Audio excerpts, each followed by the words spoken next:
Apostle Johnson Suleiman makes shocking prophecy about Biafra and referendum in 2020.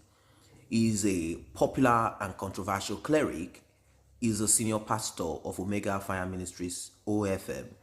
Apostle Johnson Suleiman has risen hope of a possible Biafra restoration in the year 2020. The indigenous people of Biafra, IPOB, is a group that leads the cause for Biafran's freedom from Nigeria.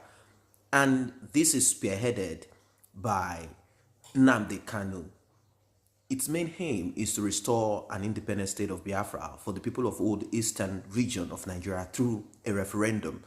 But unfortunately, we live in a contraption, in a country that is headed and ruled by certain characters that do not want such to happen. And that is really actually coming, more of this is actually coming from the northern part of Nigeria, where they think it is more easier and things work for them more better the way Nigeria is being run till today. Not because the ordinary citizens of that country, of that northern part of Nigeria, are having it better. They have more poor people, they have more Almajiri, even though they can actually boast of the richest man in Africa coming from their own region, but yet you have more poor people, more out of school children, because the government have decided to leave what they are supposed to do. Even the state governors have decided to leave what they are supposed to do. They rather spend money on frivolities, spend money, loot and steal, and probably give some contracts and opportunities to some people from their own region, and that's how they become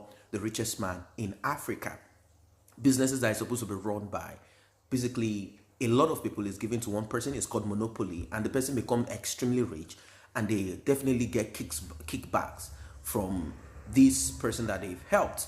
So we might have some people from the southwestern part of Nigeria that do not really understand a lot about this, but then they know that Nigeria is not working the way it is. But then, because of the issue of distrust amongst tribes as a result of the 1966 coup that saw a lot of people from the north, that saw people die in the north and saw a lot of people dying in the southeastern part of Nigeria, and of course some southwestern too were also part of this. They died. This has brought about distrust, as it seems some group, some region feel that they have the mandate to dominate the rest.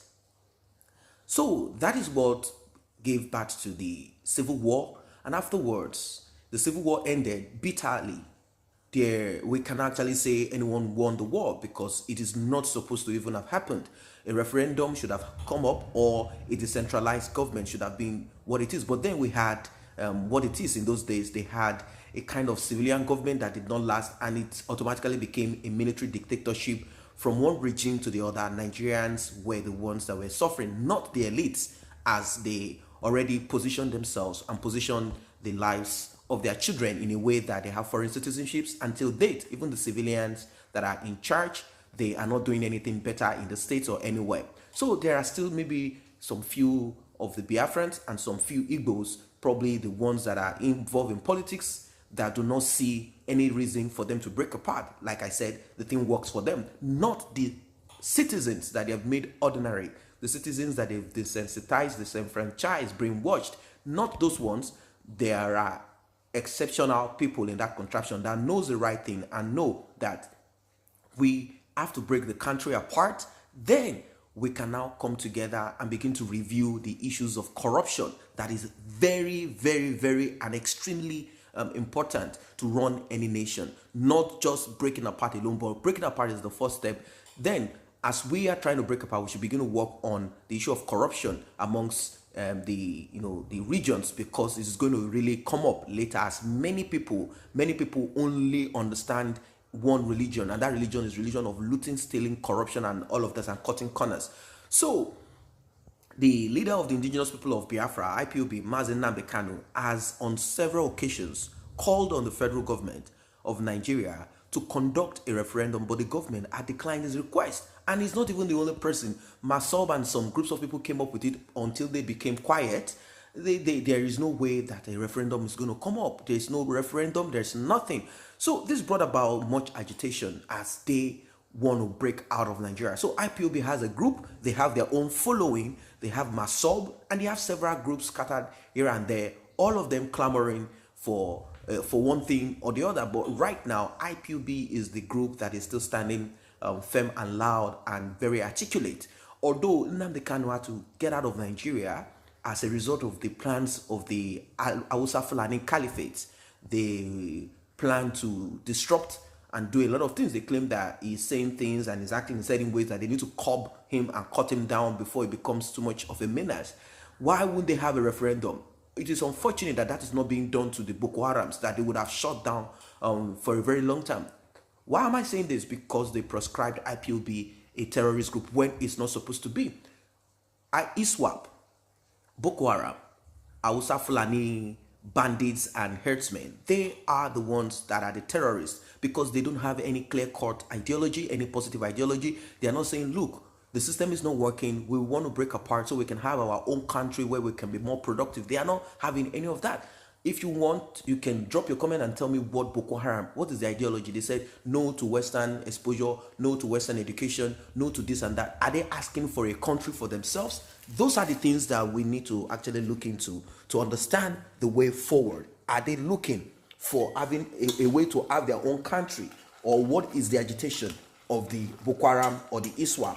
Or they claim that they want to have a country where they practice Sharia in a country? Then they need to come out and vote so we can know how many people in the northern part of Nigeria are really interested in the kind of life that Boko Haram or ISWAP are trying to create for them. And then the question they should answer again is this: why then should the same group of Hausa Fulanis, the terrorists, the Boko Haram and all of them, why should they now be killing their own people that are so poor, hungry? Then I do not see, I see them as a bloodthirsty individual, unlike IPOB, or like revolutionary protests that is spearheaded by Omoyele Sowore and many others. Deji Adeyanju is also part of his own movement. A lot of movements all over Nigeria. And this is not the first time that we've had movements trying to shut down criminals and all of that. But there, you know what it is. So the federal government has since September 27, like I said, proscribed the group, labeling it as a terrorist organization. Its leader, Mazi Nnamdi Kanu, has continued to speak in support of the actualization of the state of Biafra. Earlier in December, Nnamdi Kanu said that Biafra declaration will be done in 2020. According to Kanu, the Biafra agitation has received a revelation by the top countries and the declaration will shake the whole world. After the announcement will be made by the United Nations, United States and EU body in 2020, he further announced that he agreed that the agreed date that Biafra will be declared is May 30, 2020. He employed all the supporters of the struggle to take note of the date and jointly work together to make the date realistic.